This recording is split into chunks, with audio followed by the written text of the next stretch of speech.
known for, I don't know, 26 years, 25 years, who stopped returning my phone calls, but suddenly appears on the Zoom link. Reggie, how's the family before we get going? The family is good, Paul, man. It's great to see you. It's great to hear from you, man. Miss your face. How you been, man? Good? I've been good. You owe me a podcast. You have to be on our podcast before the season starts. Let's 25 go. minutes.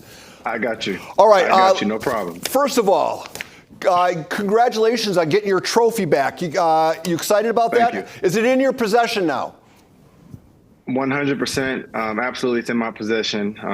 Absolutely excited about getting my trophy back, something that I earned with blood, sweat, and tears on the football field. Nothing but hard work, dedication, and focus. And so, yes, I'm happy that the trophy is back. And, you know, Friday, tomorrow night will be a great celebration, something that should have happened a long time ago. But obviously, I didn't have the trophy in my hands to be able to do that. So I'm looking forward to tomorrow night to be able to share this celebration. I don't know if we have the pictures to boot, and if we don't worry about it. But Reggie, I've always been of the opinion, and I'm not the only person, that to date, I'm 63 now, Reggie, you are the most exciting collegiate high school or collegiate football player I ever witnessed play the game. It's only right that you have a trophy that bears that out.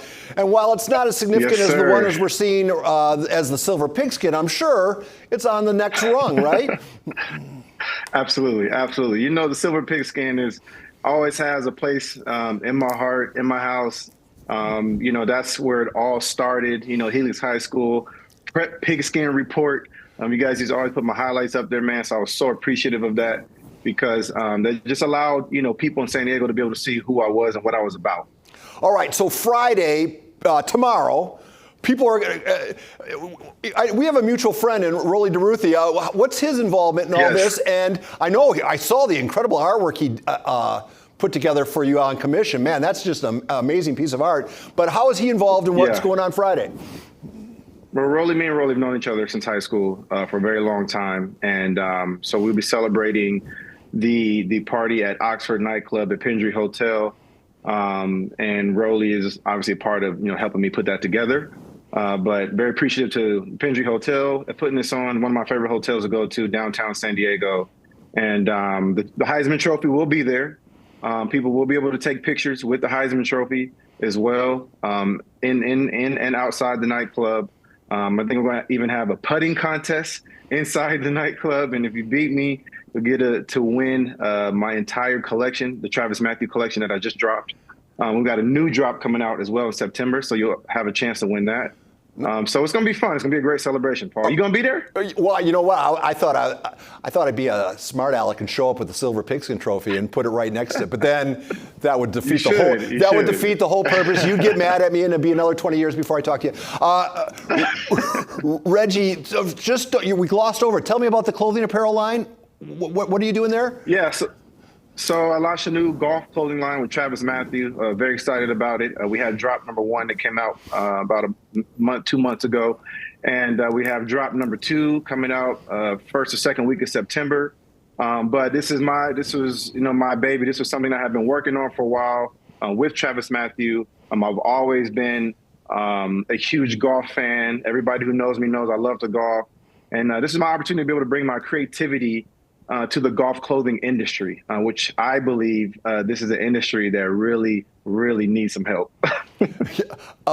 What is your handicap now? What are you playing to? I'm down to a 3 or 4. I just played St. Andrews last week. No, what was that like? Oh my God! You have a caddy? It was amazing. It was amazing.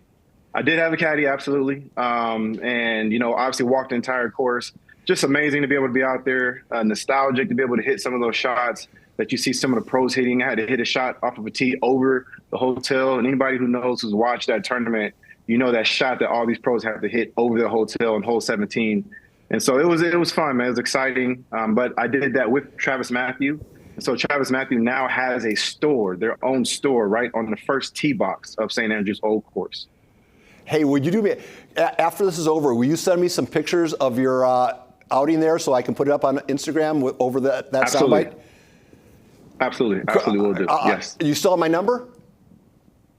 Absolutely, Paul. Got your number, man. All right, send me some pictures I can use for Instagram with your permission, okay?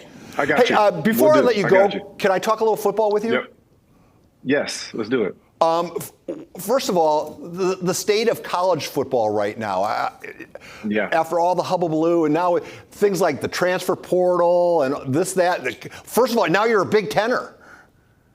Yeah, it's crazy. It's crazy. I mean, are you okay with all that, or do you kind of long for the old days? Well, I'm excited that players are now being able to make money off their name, image, and likeness, their NIL, which is something that you own from birth.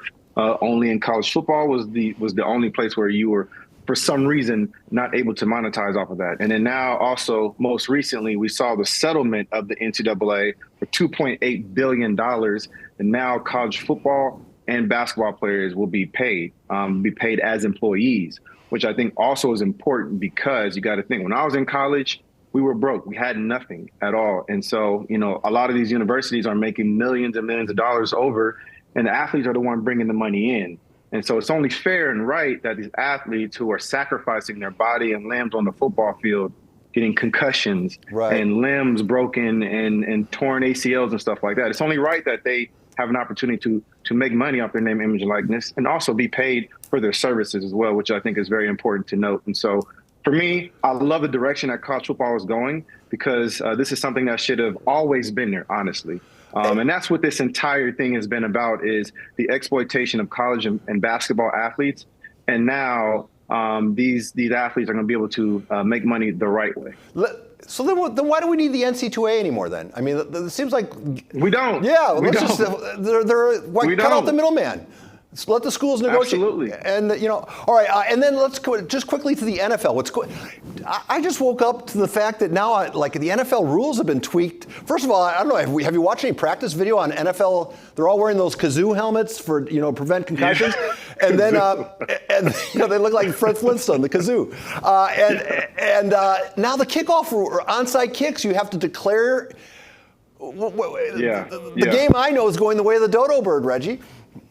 Right. There's a lot of changes happening, and, with the kickoffs, right? I think one of the things that the NFL is trying to bring back is, for I don't know how the last 15, 20 years, the kickoff returns have gone down. The percentages of kickoff returns have gone down. And that used to be a very exciting part of the game, right? Punt returns, kickoff returns. We had some of the most amazing kickoff returners who would, you could take a kickoff 70, 80 yards, right? And that's an exciting part of the game. But we kind of lost that once they moved the line up, and now kickers are kicking the ball out of the end zone, right? And so what they're just trying to do is just bring back that excitement about special teams, which is a very big part of the game. For somebody like me, I made my name through special teams, right? Through returning kicks and punts for touchdowns, and that was my area where I got a chance to just be free, right? Just go make a play, just go score and make a highlight. And so I love the fact that they're trying to bring this back to an exciting phase of the games, because this is something that should be. It should always be like that.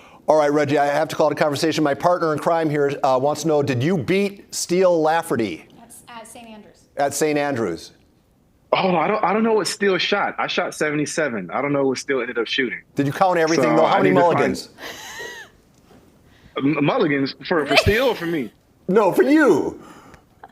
Come on, Paul, stop. Don't do me like that, man, on live TV. No, don't forget, I need at least 3 or 4 pictures from St. Andrews. Before you get busy with your day, please, can you do that right away? Absolutely. And then you owe me, I promise, one podcast, 25 minutes of your day, right before our season starts, August 23rd. You're going to do the one on that week. You're doing a PPR podcast. You promise, in front of everybody. Yes, absolutely. In front of everybody. In front of the entire world, Paul. I'm promising you. Reggie, you're loved and respected, and you'll always be the 2001 Silver Pigskin champion to me. So God bless, Reggie. Thank you, brother. Appreciate you, man. Always great to see you, Paul. All right, take care.